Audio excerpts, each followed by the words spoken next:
So greetings from beautiful West Virginia this morning. I think I hinted in a previous video that we would be here.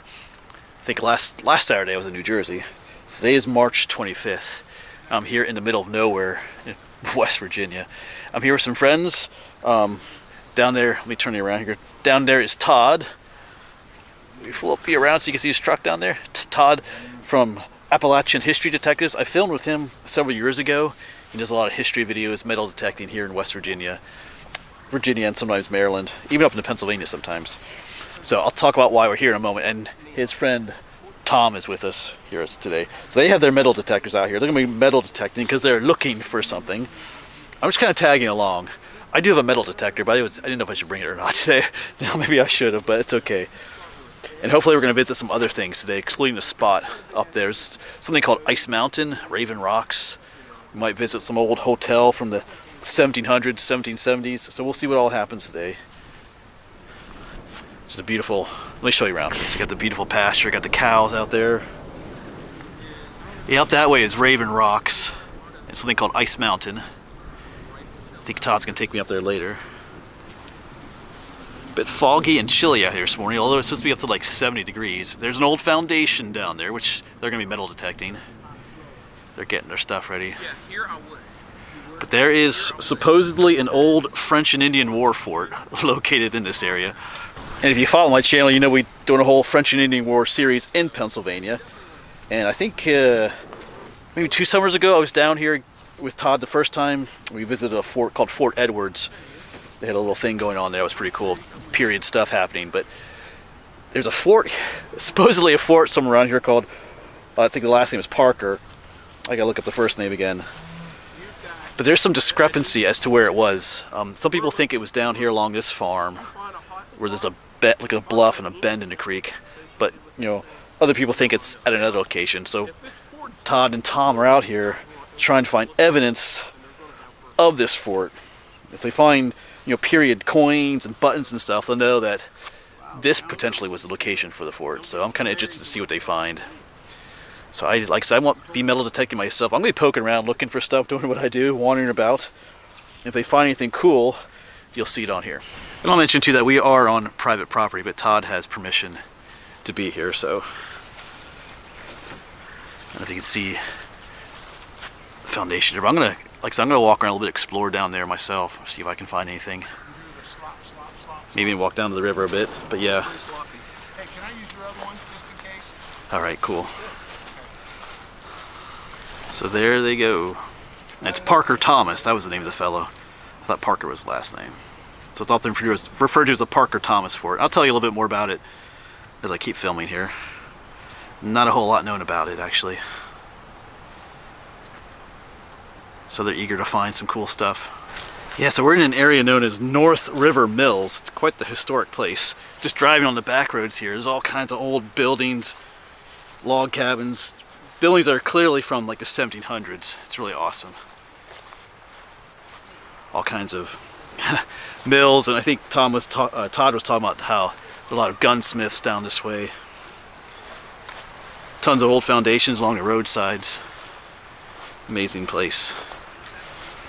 Yeah, so they're hoping the fort. See, right down here is I think call this the North River down there.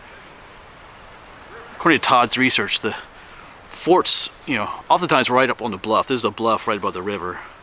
So I think the fort might have been right up here. According to some records. Like I said, it gets kind of confusing sometimes. But we've experienced that in some of my Pennsylvania videos. The sites of the forts. It's not always, yeah, cut and dry. Because remember the one fort we went looking for, Fort Manada?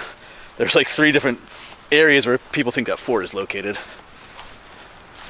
Gets kind of confusing sometimes because we're talking about a place that was built, you know, in 1756. But there was it's in some records, very few. I think it's mentioned in a letter from George Washington. You know, on a map too. I think it's labeled in one location as Parker or T. Parker Fort. It was not a fort that was manned by regular militia or colonial soldiers. This was kind of like a stockade with like a palisade built around it. So it makes it even harder sometimes to locate if there's not much history about it at all. But I did read, it does connect with of Pennsylvania. Like they said, I think the one article Todd sent me it was kind of on the road up to Fort Loudon up in Pennsylvania, because we filmed there a number of times. But you know, that looks like a good spot for a fort up there. There's definitely a raised area up there by the river, so they would have protection on that side. And then when you're raised up like that, you can kind of see areas around you.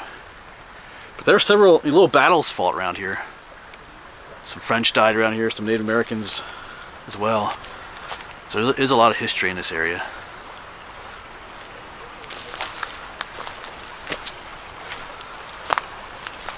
I was hoping to get down by the river, but I guess I could squeeze under the fence there. Yeah, the river is running pretty high. It's pretty murky. We've had a lot of rain. Even on the way down here this morning, it was just pouring rain. I'm gonna look for artifacts of my own just along the river here, to be honest.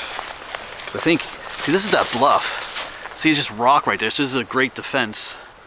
Even if people try to get to the fort by crossing the river, you know, in canoes at night, you'd have to scale the rocks there to try and get up. So that's a great defense. But I want to make my way. I'm gonna try and get. I don't know if I can get over there from here. We'll see. We'll see. Some thorns here. So I'm right down at the base of the rock now. I can hear their voices echoing up there. But you think if there was a fort up there, they would throw their garbage, like perhaps right at the edge, but in over 250 some years, anything that was down here would probably get washed away. But we're just gonna walk along and look anyway. I'll get up top eventually, check out, there's a foundation up there, stuff we'll check out, see how they're doing up there, what they're finding. But I just wanna do some exploring on my own though. See what I can find. So I just found this. I'm trying to determine if that's a piece of pottery, if that's just a stone. It does have a little bit of curvature to it, but there's a lot of interesting stones here too, so maybe it's just a stone. Even if it was pottery, it's not necessarily anything super old. Anyway, maybe I just want it to be pottery. Okay, so I'm back home, and I just want to quick insert this clip, because I want to zoom in on this piece. What I do believe is a piece of pottery, because I showed it to Tom later, and he kind of pointed out some things. It looks like there's a design up here, some red triangles, if you can see that. So it definitely looks like, that doesn't look natural. He suggested that might be Native American pottery of some kind, but anyway, you can let me know in the comments what you think, once again. But I just thought I'd give you a better look at this little intriguing piece here. But put yourself back in time. You know, picture being, you know, an Indian or Frenchman on the other side of the bank, and then looking up this bluff, this stack of, you know, this rock here, at the fort up top there, determining whether or not you could, you know, attack it. Imagine being up there, you know, on night watch, just knowing that across the river, you know, the enemy is watching you and looking for an opportunity to attack.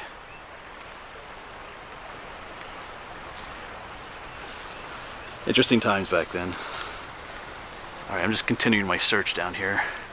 This bluff continues on for quite a bit, so we're going to just keep walking and exploring. Like I said, we'll eventually join the others at the top, see what's going on up there. I was just about ready to comment that I've not seen trash of any sort down here, which is a good thing, but a lot of times with these old farm sites, you will see, you know, these banks make a great place to dump trash. I'm starting to see some up this way, because I was hoping to find some more older trash. We'll see.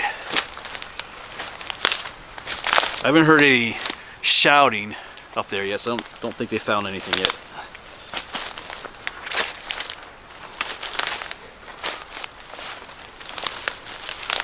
Yeah, just whatever this was. Some other stuff. Put it over the hillside. Alright, I think I'm not sure how much further I can go along here, but oh, I see.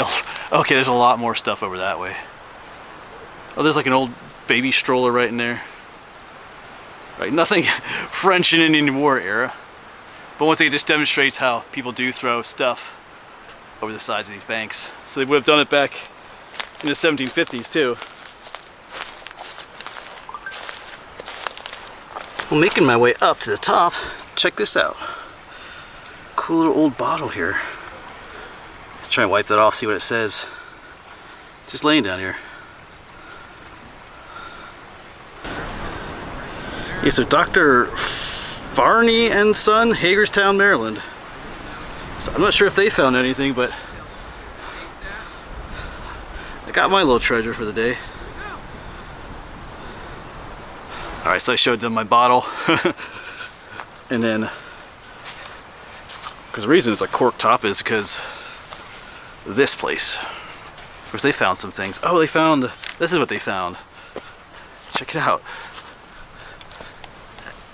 That's like a hatchet with a hammer end on it, and I'm not sure what that is, but these are old.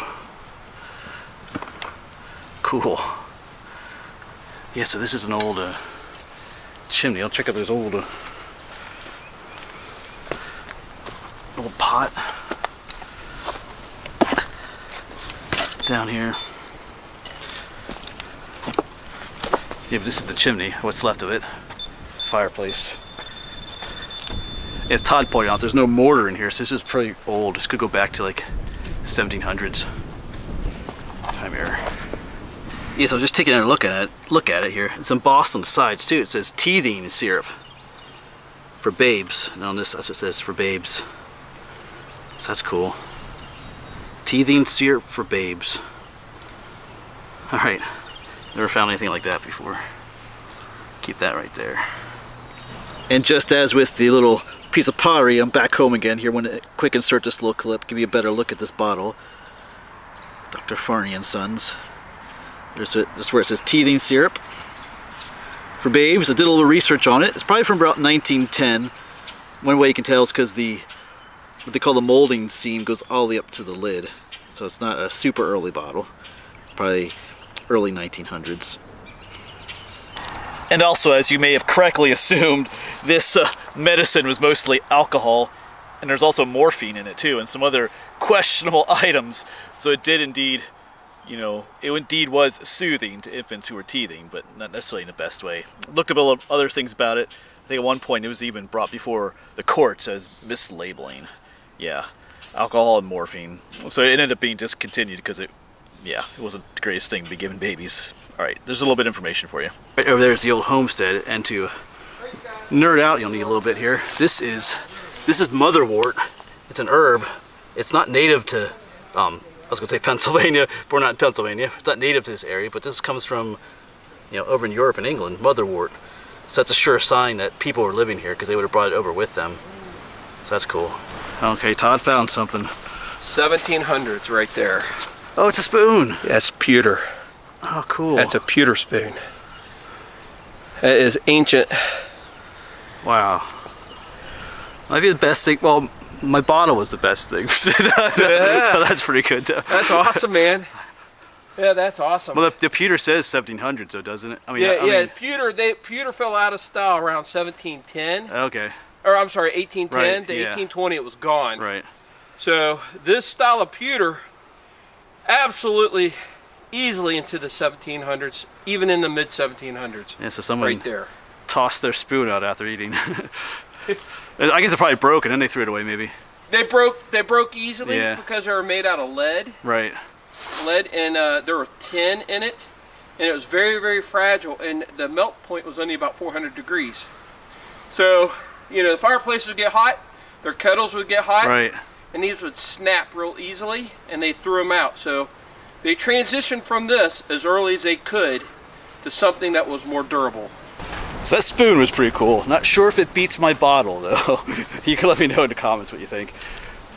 But anyway, the spoon is definitely older than the bottle, I would say. But since we did find some stuff here, oh man, let me show you this. I would explore this, but it is so steep right here. Let me show you. Yeah, so over there's the home site. We scrambled up the hillside up this way. That's where I found the bottle. You can see there's quite a bit of stuff here, but man, it just drops off. Oh man, we were down there earlier, but I don't know. I'm gonna walk a ways up here, see what's going on this way, see if there's anything else up here. Maybe, I don't know, we'll see. I want to find another bottle. That was cool. Yeah, still just making my way along here. I don't think I'm getting down anywhere around here, it's way too steep, but I was just thinking here too. You can see how it juts out a little bit here. This might be a good site for the fort to do some metal detecting too. Right here. As you can see, it just kind of sticks out just a little bit here. Have a fort right there, maybe. Alright, but I think I'm gonna head back. There's some barbed wire here too. Alright. Maybe I'll tell them to come metal detect down here.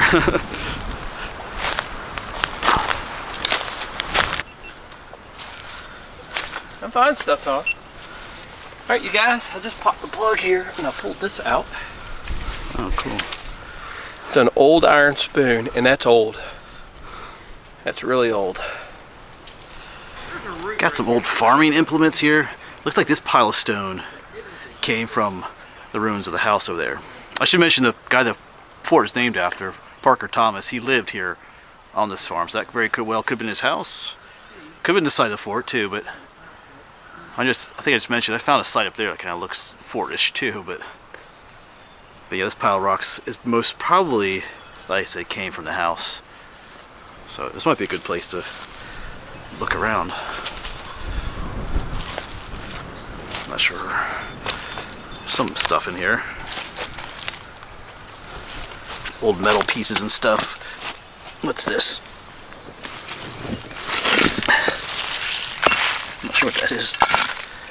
Cool, interesting chunk of metal. Probably some kind of farm equipment. So Todd either has a coin or a button. I was trying to go back to my bottle site, but I keep coming back up here to see what he has. There it is. Walk through the mud. What should be a stinking Lincoln? No, it is not.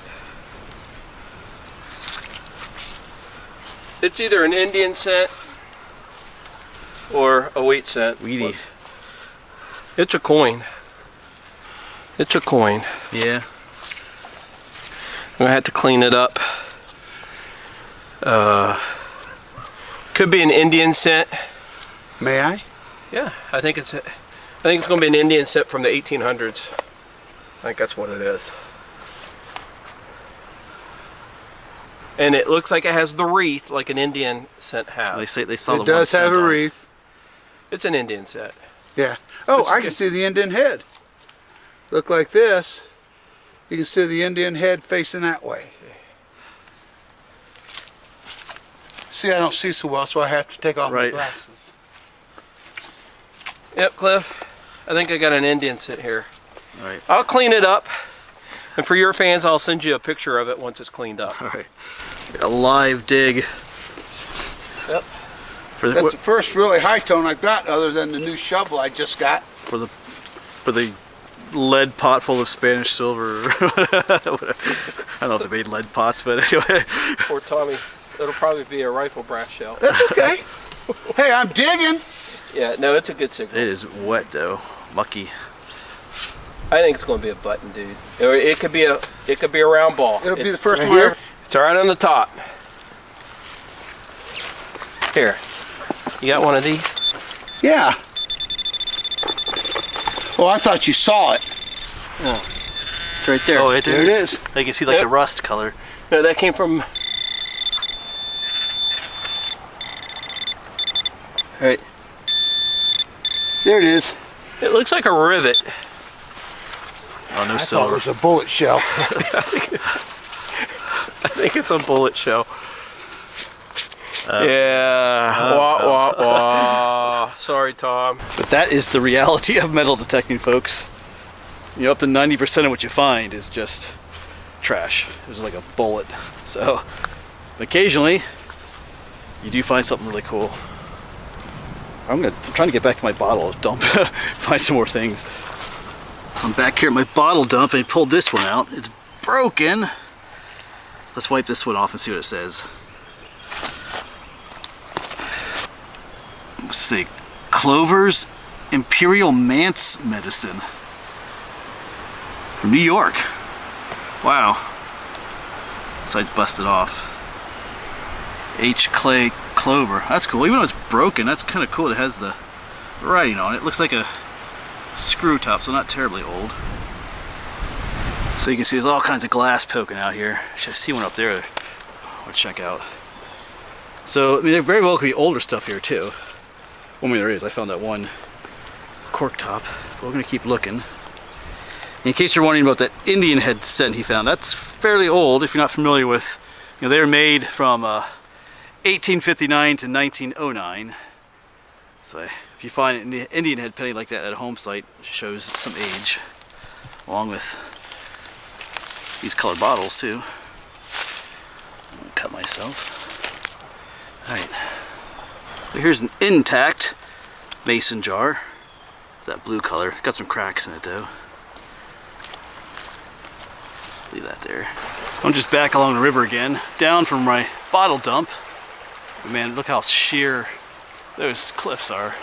I'm not gonna be climbing up those. Wow.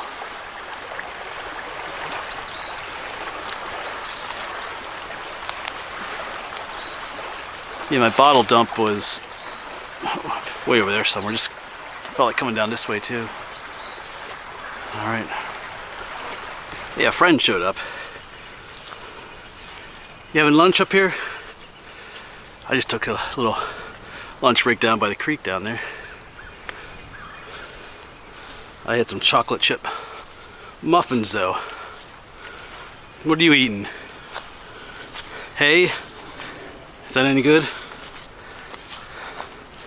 I don't know. I think you can have the hay. So I just met it back up with Todd, but Tom is out there. He just found a round ball, which are usually pretty old. You know, it's a musket ball that's just round. But they used them during the French and Indian War, Revolutionary War, and in some cases up until the Civil War. So that's pretty significant, because if there was a fort here, you know, like I said, it was attacked several times, but you know, it could also be, you know, farmers use them too, so. Alright. That's really, oh. I don't know, Tom. I don't think that is. We'll have to clean up, but I don't think that is a musket ball. But the problem is, I don't know what it is. Yeah. All right, so we're back at the fort area. Up there is where that chimney stack was. And just talking to Todd for a while here, and just pretty sure this is, if there was going to be a fort anywhere here, it would be up there. It just kind of, let me backtrack a little bit here, show you why. So I have been wandering around all over the place here. I think Tom is still out there somewhere detecting, but there's this nice rise up here, and it comes up to a nice little flat area up there behind the trees, and we're right next to the river, which is strategic for the fort.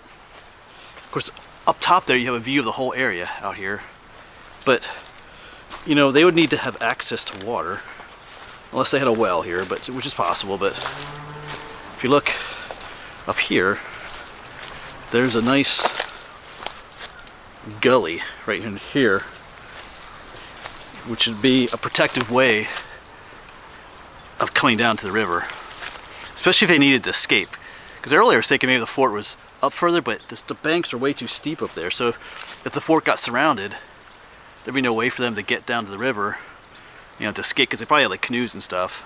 But that gully looks very intriguing. It's all filled with stone and stuff now, but because it reminds me when Todd was filming at a place called Fort Upper Track, it was the same situation. There was like this gully right next to the fort that the men could, because if you coming down this gully, you're still protected from areas out here, anybody noticing you. So it just seems, I don't know, it's an interesting spot. Alright, so I think that'll be it for this video then. We're going to go to a few other places I think Todd's going to take me to. One is back there up the mountain, Raven Rock, or the Ice Mountain they call it. We're just waiting for Tom. Tom's down the field digging yet, hoping to find bullets. But yes, we're pretty sure if the fort was going to be anywhere, probably at this location up here. Not entirely sure. Todd did find a number of artifacts here, but he thinks someone else probably metal detected here in the past. Because even at any old home site, you'd find a lot more buttons and things like that, which he didn't really find today. But that's the way it is, though, folks. Did find some cool stuff in my bottle. Let's take a look at some of the stuff over here again before I say goodbye. Yeah, so there's my teething syrup bottle again. 2 of the spoons that Todd found. Oh, he had just found this recently. Some kind of clip or something. There's that Indian head penny. And of course, the little hammer slash hatchet thing. Some other things. So Tom came back from his great adventure. And he did find a little lead bullet. Would you say it's like a pistol bullet? Yes. You say it's like from this time era? Yeah, this caliber right here is very common for a French musket. Oh, cool. Because lead was so hard to come by back in that period, they would make smaller ones. But like I said, that'll be it then, folks. And hopefully, thanks for watching. And hopefully we'll see you on the next one, wherever that may be. But most likely, still here in West Virginia up on that mountain up there.